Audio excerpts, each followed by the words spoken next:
at the end of the day, we talk about all the things we need to do in life, and there's a lot that we need to do to support children and families. If we can love all children as our children, let me tell you, it would be a totally different world. And it doesn't mean that you have to love them the same. But if you close your eyes and just imagine these other children as your own children and what you would want as a parent to support you, I think that we could sort of guess what kind of society it would look like.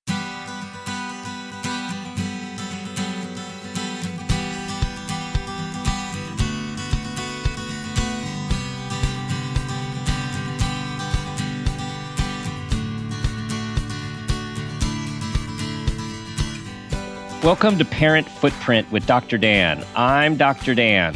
This show is about making the world a more loving, accepting, and compassionate place, one parent, one person, and one child at a time. The key to raising healthy and engaged kids is for us parents to seek the same in our own lives while striving to be the best versions of ourselves each day. No matter who you are or where you came from, with increased awareness, you can be purposeful about leaving a healthy footprint for your children, your family, and all those you care about, while living your own life to the fullest. Today's show is Parent Nation, Unlocking Every Child's Potential, with our guest, Dr. Dana Suskind. Dana is founder and co-director of the TMW Center for Early Learning and Public Health, director of the Pediatric Cochlear Implant Program, and professor of surgery and pediatrics at the University of Chicago. Dr. Suskind is the author of over 45 scientific publications and 30 million words, Building a Child's Brain. She's a member of the American Academy of Pediatrics and a fellow for the Council on Early Childhood. She's an advisor to Hillary Clinton's Too Small to Fall initiative, and her work has been profiled by numerous media outlets, including the New York Times, The Economist, Forbes, NPR, and Freakonomics. And very, very exciting, she has a new book that we're going to be talking about this morning called Parent Nation. Dana, welcome to the show. Thank you so much for having me. I'm excited to be here.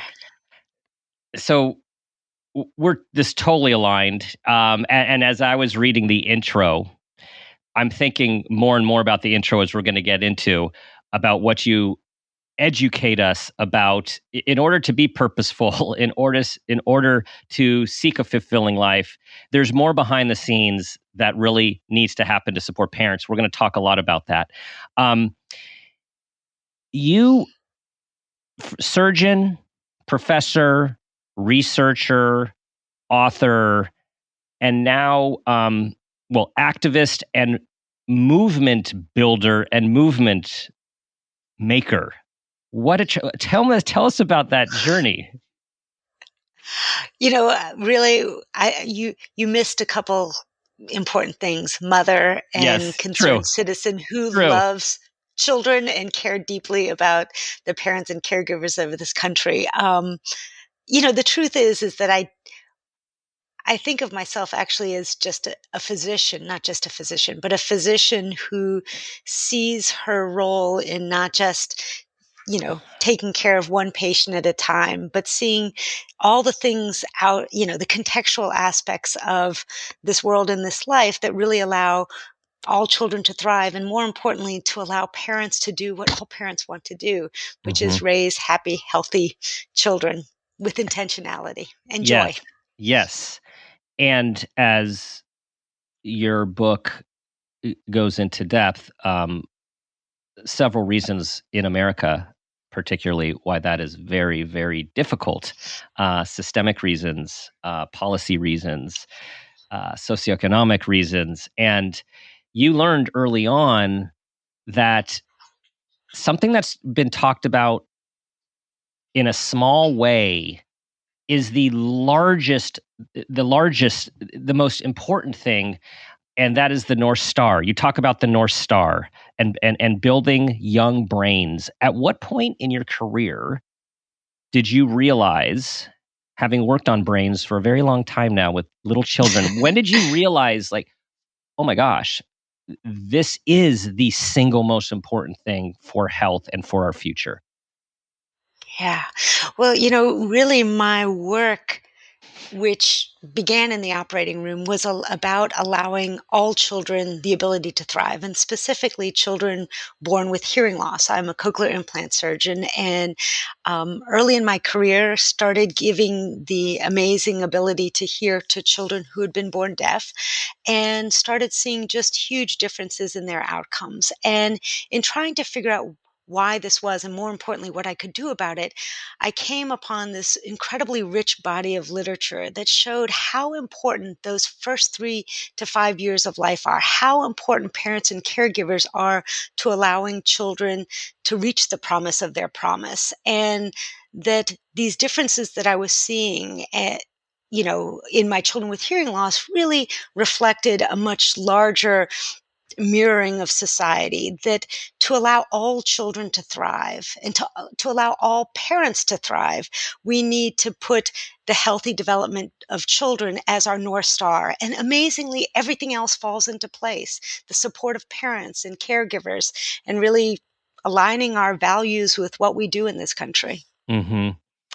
And it's one thing to say it, and then the fundamentals of what go into for a parent to be present, to have time, to be able to manage the stress of their own life, whether it's financial, geographic, name it, and then be present for their kids to do the work that you have researched and found, your three T's, like all of the things that it takes to be present. So much of this was a way, it's not entirely in parents' control, right? I want to talk a little bit about that, what you Yeah. think about Yeah. that. Yeah. Well, what was amazing is that, as I mentioned, I saw these differences. And so I started this center, the TMW Center for Early Learning and Public Health at the University of Chicago. And as its sort of focus and North Star, it was really to share this powerful science with parents and caregivers about the importance of language and interaction and nurturing interaction to build their child's brain and reach their promise. And as we were working with these incredible families across the south side of Chicago, really across the nation, what I saw were, number one, parents who all wanted to do right by their children. All Hmm. parents want the same for their children, to be happy and healthy. But Hmm. then roadblock after roadblock placed in front of families, from the mundane of not having paid leave to the obscene of, the issues of homelessness and mass incarceration. And I realized, gosh, we know so much about what children and families need, but where the disconnect is not at the individual level, it's at the societal level. And one of your graphs, which I was watching an earlier talk that you just did recently for the Head Start Association, is, oh, it's so sad. I mean, of course, there's always Finland and Iceland at the top of the charts. They do a lot of things Yeah. right over there with like average $25,000 a year per child. Was that something like that? And then America Yes. is at the bottom with $500 a year, bottom of a Yeah. list of maybe 25 countries. I mean, it's, what only Turkey spends less on their children than the 37 OECD countries out there. Mm, I mean, forget about the fact that we are the only country that doesn't mandate paid family and medical leave, that 1 in 4 mothers and fathers have to go back after just a couple of weeks after giving birth. But we spend less on children and families. I mean, from a dramatic standpoint, hmm. it's Hmm. we talk a big game, but we don't always act. So Yeah, I think with our first two of three, definitely the first, my wife was back in 3 weeks. Fortunately, she worked at a child centered nonprofit, so was able to bring our child, which, that oh, was something. nice. But the second was similar. And it's like, wow, right? And we look back 20 years and you're just in the grind. You're just like, you're trying to just do it all. And like you said, we know more now. We know more. Yeah. But yet we've convinced people and parents that this is a go it alone sort of thing, that yes, parenting is hard. It is absolutely the hardest job, and that will never change because we are raising, little ones who will be the future generations. But let me tell you, society and the way it's structured can just make it that much easier, right? I mean, we're not talking about taking over parenting. There's Right. only parents can parent and know what's best and Hmm. have the choices to raise their children as they want. But we make it really hard, no matter what parents Yeah. choose. Yes. There is no choice. So, Well, it gets back to the hierarchy of needs, right? Decades ago, like food and shelter. It's hard to do anything above the pyramid if you don't have basic needs met. And as you point out in your books, I mean, so a very high percentage of our country, unfortunately, do not have their basic needs met and deal with so much adversity. yeah. Well, I say in this country, we make it hard on all parents and almost impossible for some. Hmm. But it doesn't actually have to be that way. I think in this moment in time, it feels incredibly onerous and polarized, but I feel confident, Yes. that Yes. our country is capable of great and positive sweeping change. Well, So, your book is it's a book of hope for anyone who you can't see Dana right now, but if you watch her on a video, she radiates. She is a person of hope. Her eyes sparkle, and you're carrying this beacon, and it's is it fair to say that your book became a manifesto? I mean, it really is a this is what's going on and this is what we need to do and this is how we can do it. And we can do this, people. I sure hope so, from your mouth too. Yeah. Yeah. And because the truth is, it is, I love the introduction to your podcast. This is a love letter to parents to understand that they don't have to shoulder the burden alone, that we can create a nation that really truly values the labor and love of Mhm. raising the next generation. I really, really believe it. There are so many incredible parents out there. I spent hundreds and hundreds of hours talking to not just families that we work with and my patients, but across this country and from all different backgrounds. I want to be clear that right now we feel polarized, but there is a universality of parents' love for children. And no matter their background, education, race, ethnicity, political or religious affiliation, there was that universality. And if we can find that connection of love for our children and bring our voices together, great change for good, Mhm. great change can come.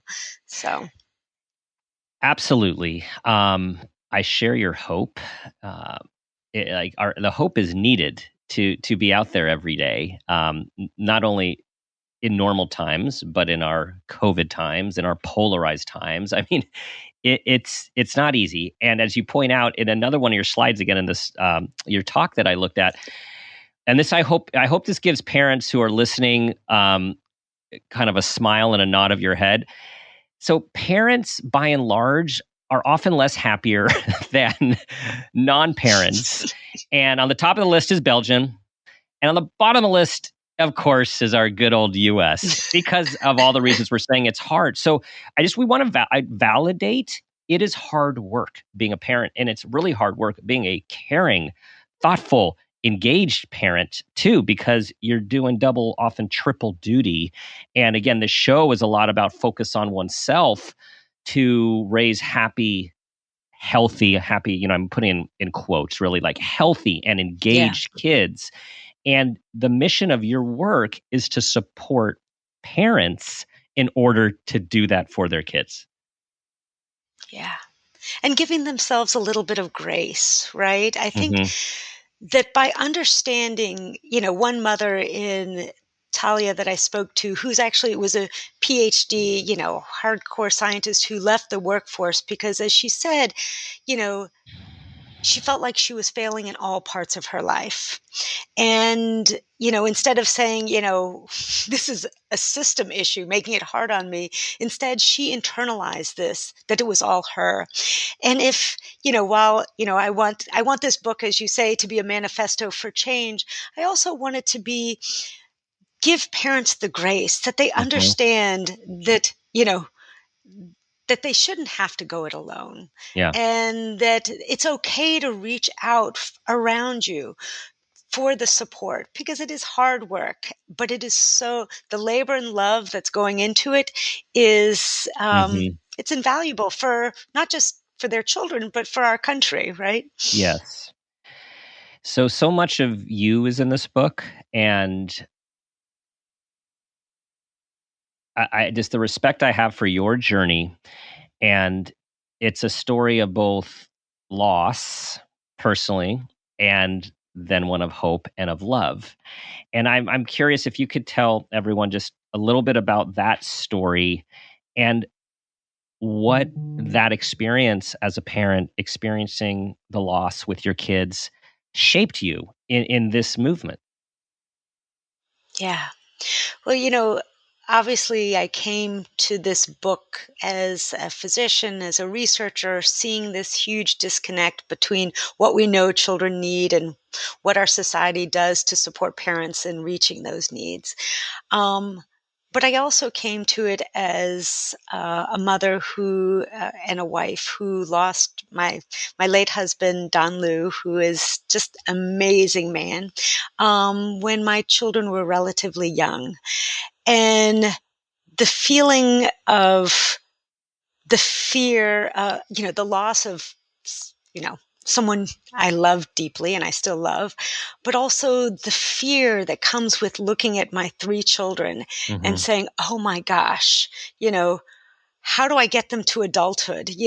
And here I'm privileged, right? I'm a physician. I have a job. I had a roof over my head, but just, the earthquake and the torrents that so often come into our lives, and being propped up and supported by the invisible, that is invisible to everyone else, the support systems that were around me from our community, our society, and saying, gosh, none of us parent alone. None of us get through it alone. And the Hmm. fact that I want all families, so often we look at other parents and you don't know what's going on in their lives. And it's so easy to sort of see them as the other or judge. But at the end of the day, remembering that, parents all love their children and want the best, and wanting Hmm. people to see in my story the story of everyone, so many other families who are doing the best that they can, and seeing us as a collective whole. I'm not sure if that answered the Hmm. question, but yes, I Hmm. lost my late husband, Don Liu, in 2012. He drowned saving Yeah. children from Lake Michigan. Hmm. And yeah, my life has never been the same, but he is always with me. So, Hmm. and with my children. Um, from what you wrote about, he sounded extraordinary. And Yeah, so I just wanted to comment on that. It was something that was very moving throughout, and how you brought him and who he was, who he is, the impact on you and the kids into the book throughout really was meaningful and really puts you, again, physician, researcher, director, and parent and human in with all of us on this journey where we all have these same desires, as you point out, for ourselves, for our kids, and we're all living in varying degrees of uncertainty and you know change and chaos. And I Yeah. guess this is what we call life. Yeah. It is definitely life. But, after Don died, I said, I lost my belief in serendipity, because I'd always felt sort of like, oh gosh, how lucky. I always realized and was grateful for the privilege and sort of luck that I had in life. But I said, I lost my belief in serendipity and gained my belief in humanity, because I Mm, tell you, at that moment in time, you know, the the it's sort of like the sound. We were enveloped, Hmm. and it is what allowed myself and my three children to you know get back on our feet and made a Hmm. huge difference. Yeah. So Yeah. So, brain architects, parents as brain architects. I love that. So you talk about basically that's our job, the parent's job, and in many cases, extended family member and siblings and grandparents and all kin really are the brain architects, and that knowledge and belief are the brain's architect's instruction guide. So tell us about that.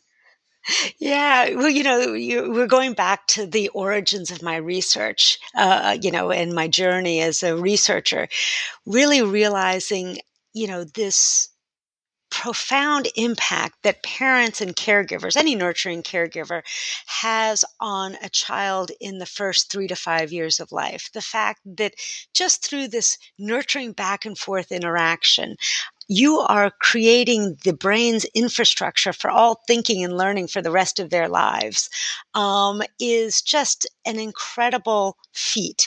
And the reason that I think it's important is that so often, especially in our sort of education system and the way we invest societally, we, invest like learning begins on the first day of school. But in Hmm. truth, learning begins on the first day of life.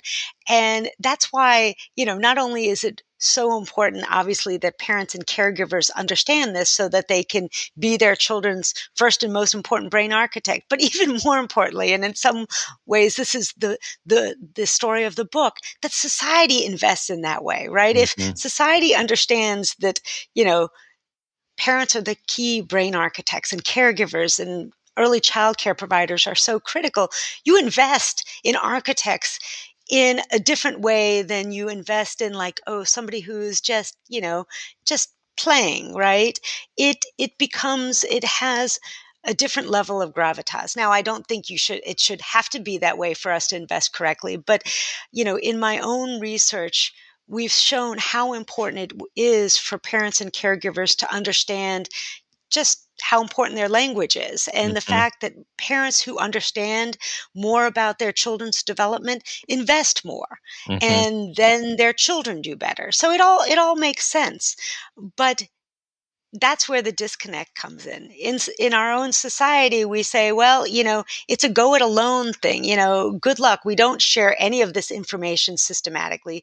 Parents are left struggling, with everything else to try to understand how their children develop, and we don't invest. We wouldn't be investing the smallest amount of all these 37 OECD countries if we actually believed in the science. And the Right. science is clear. So, I remember I'm having a flash over 20 years ago, at least 20 years ago, working for a nonprofit, and they had this esteemed speaker come in to town by the name of Dr. Bruce Perry, who I know that oh, yeah. you know his work very well. Yeah. And I talk about him on the show from time to time, right? Neuroscientist, a researcher, advocate, trauma specialist. And Yeah. back then, he was saying, he was banging the drums. He's like, hey guys, this is how much we spend on adult services in our country.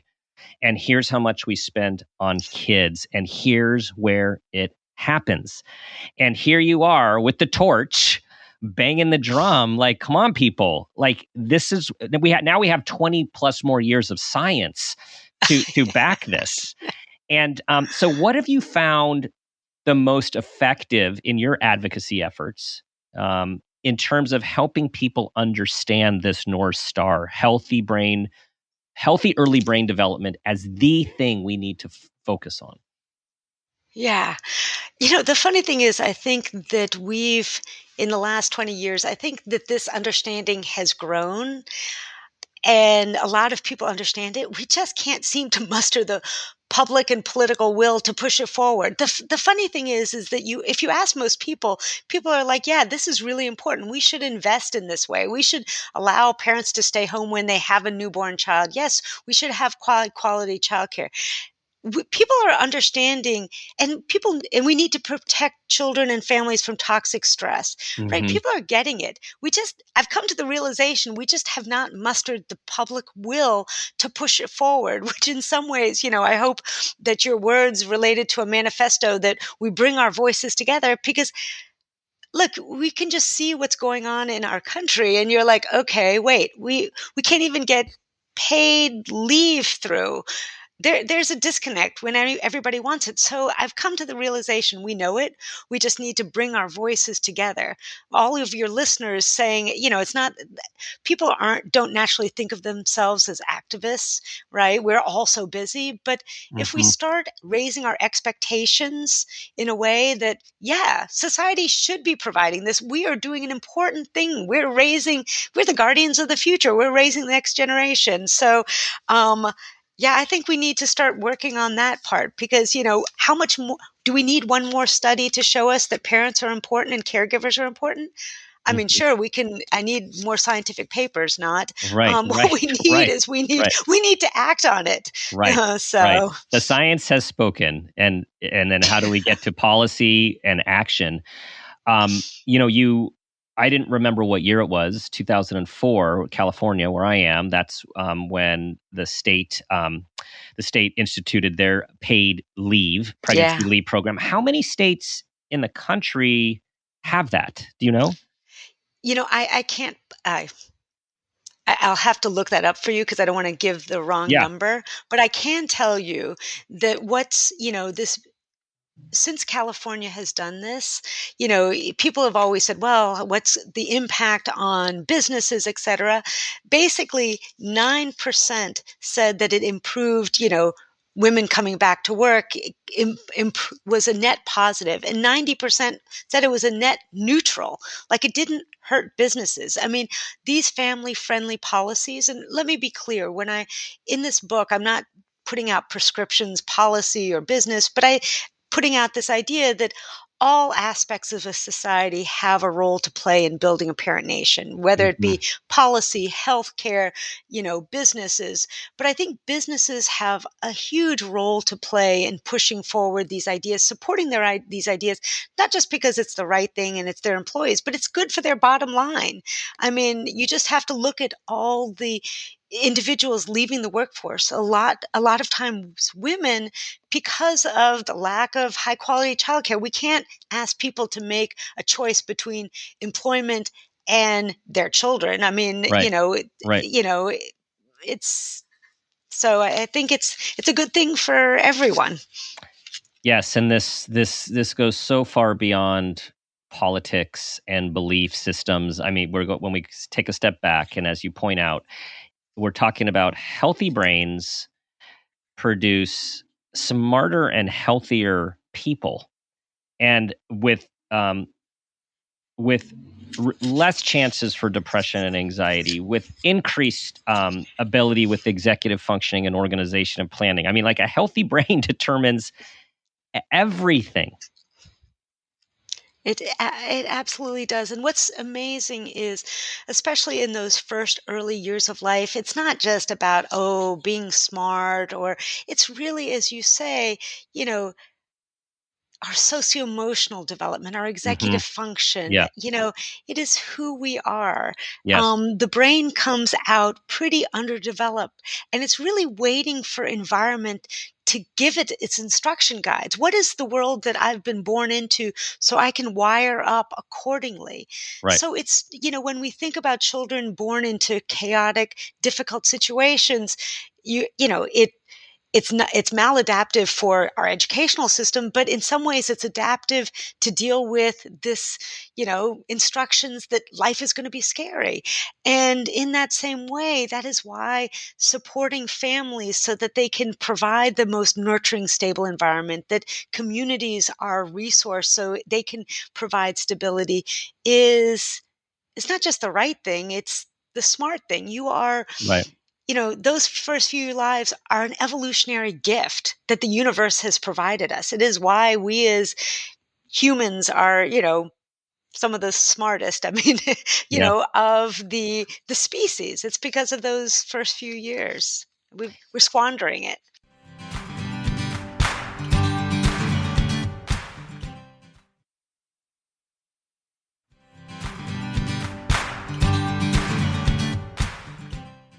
And those brains, as you point out, born is about 1/3 of adults and then increases to 72% by 1 year and 83% by age 2, right? So Yeah. these brains are meant to be nurtured and grown.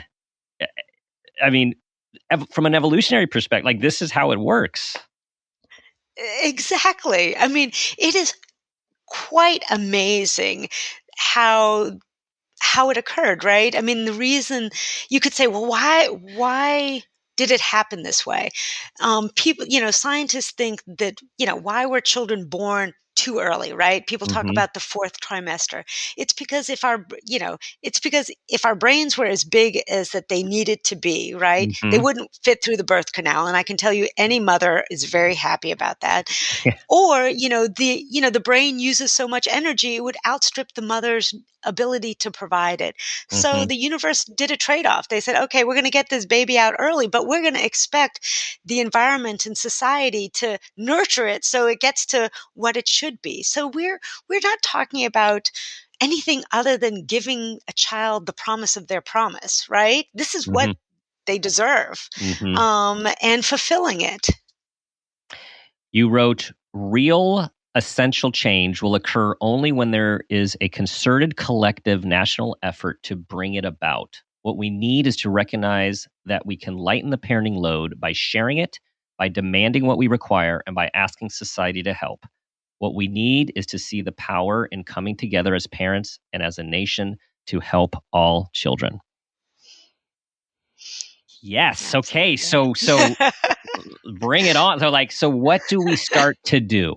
And I know these are big questions, but I'm thinking about micro and macro. I'm thinking about the parent who's listening to this in the car, who's at home, who's at work, on a break, whatever, thinking, okay, what am I going to do with my kid? And then on a larger level, wow, this is huge. What do I do?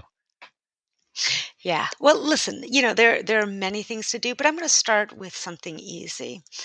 I would like people to start realizing that they don't have to and shouldn't be expected to go it alone.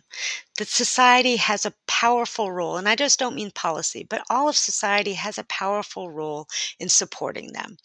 I know that sounds like sort of a cop out, but I think that one of the major issues is that we've convinced people because of, whether it be this, American individualism or whatever, that this is something that asking and expecting help is a form of weakness and just the opposite. So if we can start getting people to realize like, yes, I'm doing something important, that's a first important step to change, you know, and looking at other parents as allies, not just people in their friend group, but looking across the street and seeing someone who may come from a very different background and with empathy and openness see them as, someone who is trying to do exactly the same as they are with or without the resources.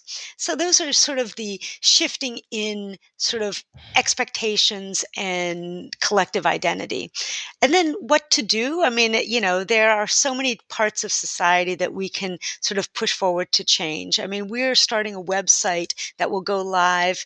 Well, I guess it's going to be it'll probably be live now. So Yeah, yeah. sorry, Phil. Yeah. Oh, sorry, Phil. So, and then parents, we are actually putting together a website and campaign associated with this book, where we're putting forth sort of resources if parents want to come together as a book club or as villages to sort of find the things in their own communities that they want to see different, and start this, the language of change for the better. Look, parents are busy and what I don't want this book to be is one more thing to be on their shoulder. Like, oh my gosh, I have to do this and this. But starting to think in this way and banding together, we will hopefully see significant change. hmm I think in terms of like one message here is you're not expected to go it alone. Like you can't go it alone. It's hard to go it alone. It's hard to do it when you have when you have support and resources. And I think if we all can give ourselves that compassion and that understanding to live one's own life while raising another humans and guiding them to the fullest, that is a lot. And it doesn't happen in a vacuum. And so that acknowledgement that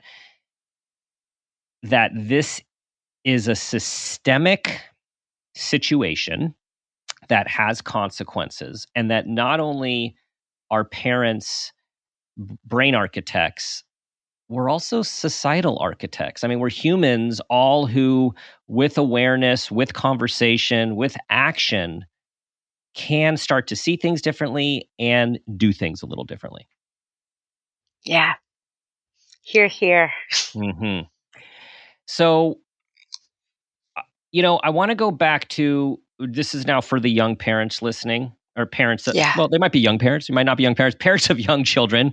Um, I just want you to say, please, a little bit about your early research and, foundational in your center, the three T's, and talk Sure. about the three T's because that's so actionable, and Yeah. how critical those T's are for those first few years of life. Yeah. Yeah.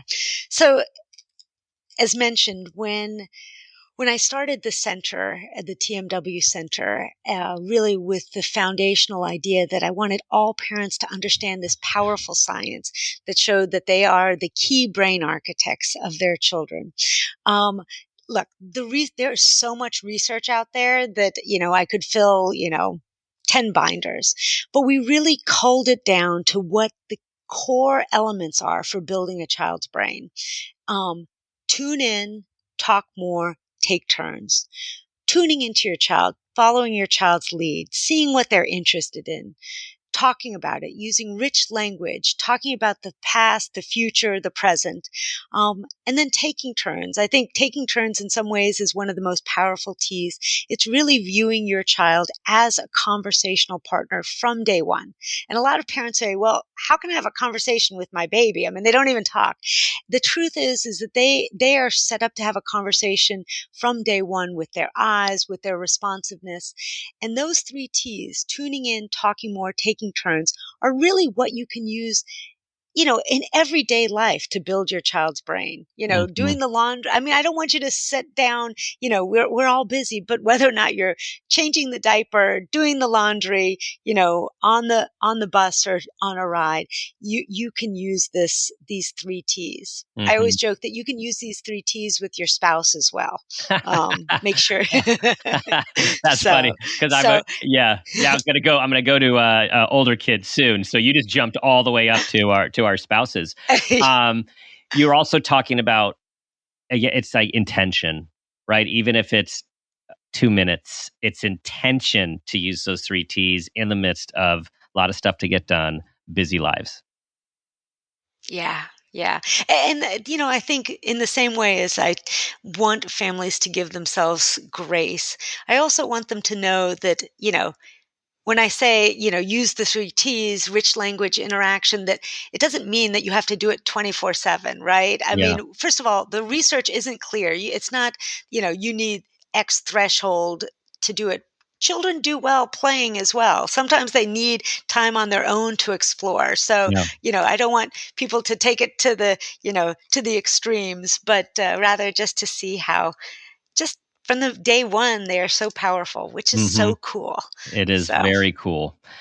Um, there's often when I'm having these conversations with experts like yourself, I look back, like, we all did the best we can. It's like, gosh, if first of all, in those moments with three young kids, all this information was fed in an easy, accessible way, and B, being able to slow down and internalize it and do it. Right? It's just we all do the best we can with what we've got, with the information we have.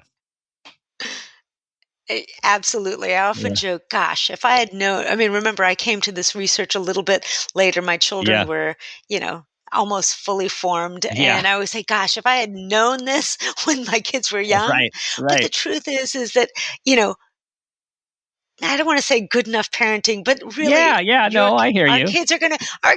our kids are gonna be okay. I think Yeah. it's more the societal issue. Yeah. And even my first book, which 30 million words, building a child's brain, people took it as sort of a how-to book, Yeah. which I didn't actually intend it to. It was more of a societal book, like Yeah. how can we ignore this powerful science and have this Yeah. disconnect?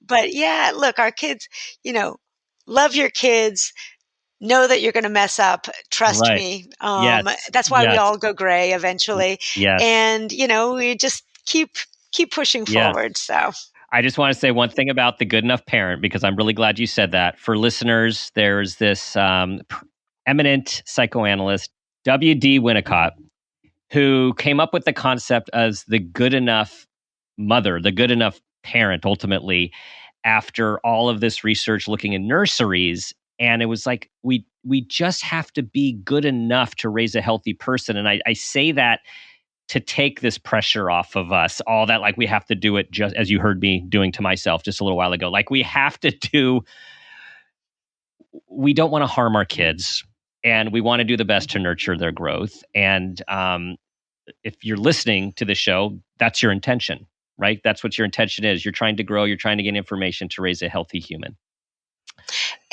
and I'm sorry.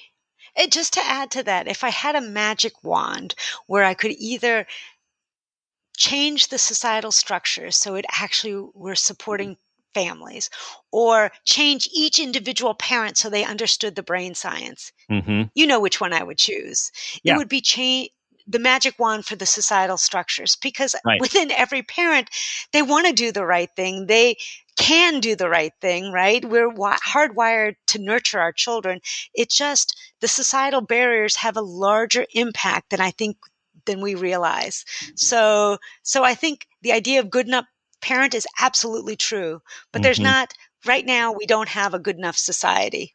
We make it, there is no, we do nothing. Yes, yes. And let's get it to a good enough society, and then we'll be in business. Okay, I like that. I really like that. We need to have a good enough society. And it is D.W. Winnicott. I might have switched that around to W.D. Dr. Winnicott. Okay. Um, yes, a good enough society. Well, that's the mission of Parent Nation, right? I mean, like how would you define, this is the background mission, is to have a good enough society. How would you describe the mission of the movement of Parent Nation? Yeah, Parent Nation is, look, it's an ideal. It's not a thing. It's an ideal where you have a nation that truly values and supports the labor and love of parents and caregivers so that all children can thrive. And it includes not just policies, it includes every sector of society, from parents themselves to businesses to healthcare to policymakers. We all have a role in raising the next generation. Mm-hmm. So much to do. So much to do. Okay. No. Oh, no, no, no. Yeah. The wheels are turning here. Okay. So, if you could, the one thing question, if you could give Mm. parents one thing to focus on today, this week, something actionable in any way, shape, or form, what would you say? So, an actionable thing. I think, number one, I want them to look at their child, look at themselves, you know, put the three T's in action. While at the same time remarking to themselves, oh my gosh, I am nurturing a little one who is going to make this world a better place, and pat themselves on the back.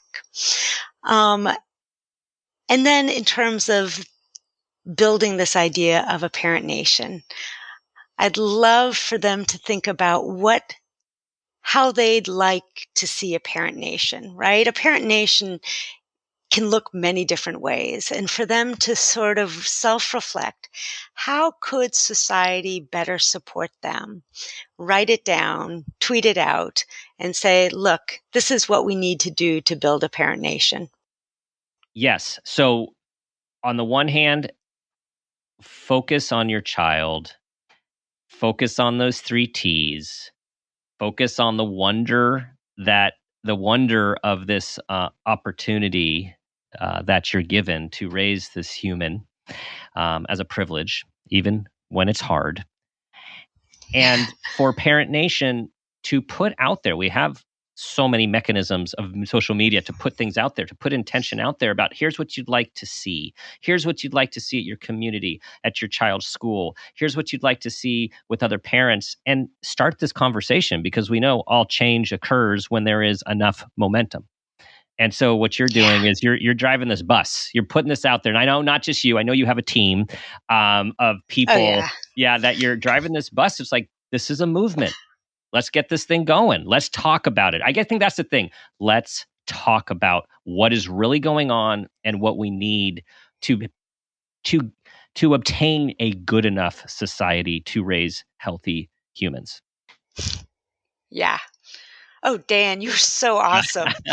This is my first actual, real live Nice. Parent Nation interview, Yeah. and you have not only been an amazing interviewer, but you actually you're quite amazing. So I want to Well, thank you for your thank you, kindness, Dana. but actually pushing forward my thinking, because the truth is that we just need to, people are going to say, "Oh my gosh, this is so much," but we just need to start putting it out there, manifesting it, Yep. expecting more, Yep. having the term "we need a parent nation," I think puts out there that we need to do better and we Yes. can do better. So thank you. Yes. Yes. Yes. Okay, Dana, it's time for the parent Oh footprint moment no. question. You got this. And we don't know what's going to come out, but it's going to be something meaningful. Here we go. Tell us about a time that you became aware of yourself as an individual, as a parent, or even an awareness of your own parents. And that new awareness had a positive impact on your life, your kids' lives, or those you love. All right. So this is a really hard question. I mean, there are obviously many moments in time, but August 5th, 2012, we just had come home from the beach in Lake Michigan, where, as I mentioned, Dawn had drowned after trying to save the children. And I was in our master bedroom, but this time we had pulled, you know, the three single bed, another bed, and like all the three children were with me. And I thought, gosh, how, it was complete chaos and pain. And it was at that moment in time that I talk about this in the book, that I felt like it was not just all on me, but I realized that my role as a parent was to get them to the other side into adulthood, happy, safe, and stable. And that was the only thing that could think about. And that was my role. And from that moment when I thought, oh, it's all on me, which it still is ultimately always all on you. Mm-hmm. It was then that I was able to see actually all the surrounding supports that I had that would help ferry me across this torrential, Mm-hmm. life in to get my kids to be happy and healthy. And, I don't know if this is what you're looking for, but there's nothing like, this this horrible thing to happen to you to allow you to really see what it all means Mm-hmm. and what our role is. Mm-hmm. And Mm-hmm. yeah, I don't know Yeah. if was this what Yeah. you were looking for. I Yeah. don't know. That's It was the most impactful thing of my life, I think. So yeah, I don't know. thank you. And I mean that is a parent footprint moment. I mean, the day that you could tell us the time, you could tell us exactly what those beds in that room, and I know from reading the book, the images of and the memories, and it forever changes. It forever changes you and your kids, and it's just courageous to talk about that that pain and that loss, and to share it with others, so others can benefit from your experience. We can't choreograph this stuff. Like, it just, this life often happens, and Yeah. then, like, we do our best. Yeah. And it's the purpose, right? Hmm. It's having this greater purpose of raising our little ones and helping all children to thrive. Honestly, that got me through this life. I mean, I Hmm. always say, I would have loved nothing more than to curl up in a ball and just Yeah. not gotten up. Right. Right. But we have no choice, right? I mean, Yeah. the love for your children, and like everyone, it's a Yeah. visceral love. I mean, oh Yes. my gosh, Yeah. even now that they're semi-adults, Yeah. there's nothing that you love more, but that purpose Yes. is, makes this Yes. life meaningful, as hard as it is. Let Yes. me tell you, as we know, it is Yes. hard. It is So, hard, meaningful, and at times very painful, and yeah, all. But it's meaning, right? It's all about the meaning that comes in all different yeah, emotions, all different emotions. yeah. Could I add one more Yeah. thing? And Yeah. Yeah. you may not, it at the end of the book, I know I have the epilogue. In some I ways, was I going to felt ask you about not. that. I didn't know that. I'm so glad you're bringing that up, because I didn't want to guide this all with, like, okay, happy ending, but this is important. So thank you for adding this. Yeah. Well, in some ways, for the audience who haven't read it, I was lucky enough that a wonderful man came into my life. I actually say that I really believe that in some ways, as silly as it sounds, I think that Don sent him to me. Mhm. His name is John List. He's an economist. And, the epilogue, partially because I felt so guilty because Don, my wonderful late husband, is Yes. throughout the body of the book, but it Mhm. really ends with this idea that John taught me something else. He's an economist. And I joke that they make models, they don't date models, but they Mhm. make Yeah. models. Mhm. And he really showed me at the end of the day, what it's all about. Mm. His love for, obviously his love for me, but his love for my children, Yeah. really showed me that at the end of the day, we talk about all the things we need to do in life. And there's a lot that we need to do to support children and families. But if we can love all children as our children, let me tell you, it would be a totally different world. And it doesn't Yeah. mean that you have to love them the same. But if you close your eyes and just imagine these other children as your own children and what you would want as a parent to support you, I think that we could sort of guess what kind of society it would look like. And so, yeah. So Yeah. I'm learning Yeah. at every moment. So thank you for Yes. letting me share that. I was so happy for you at the end of the book, and I am so happy for you and your kids, and your Thank multiple you. kids. I know a blending of Yeah. of families, which is 8 sounds children. wonderful. Yes, yes, and you still look young and vibrant with so much energy. People, you should see her. It's. I No, think you're fueled by your mission and your passion and your purpose. Yeah. that is true. Well, thank you. It's been so much fun. It's been Too much awesome. fun. It's been awesome. Okay, so Dr. Dana Suskind, tell everyone where they can find your book as it is released and learn more about the Parent Nation movement. So you can go to parentnation.org to learn more. And we're going to have tons of resources that you can download for a book club, or if you want to put together a parent village to push forward change. I did want to mention that all proceeds come back to the mission, so you can feel good about that. And just go to social media, get the conversation going. We need to Yeah, build a parent nation. yeah, We need yeah.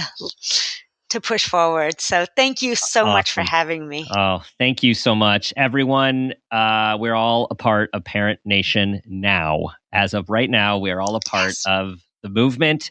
Anything you do, anything you put out there, anything you talk about, it's all part of making this world a better place.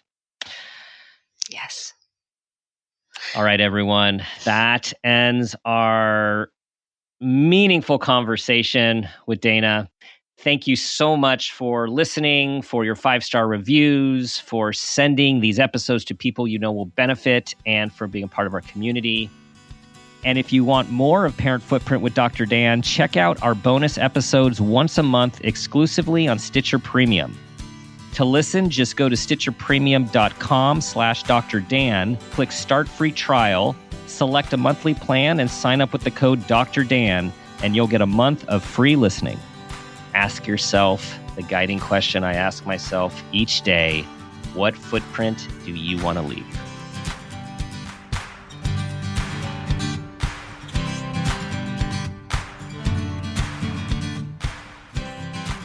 This has been a Peters and Rossi production. Parent Footprint with Dr. Dan is produced by Laura Rossi. Our engineer is Phil Rossi. Theme music is Strummerman, composed and performed by Pro Tunes.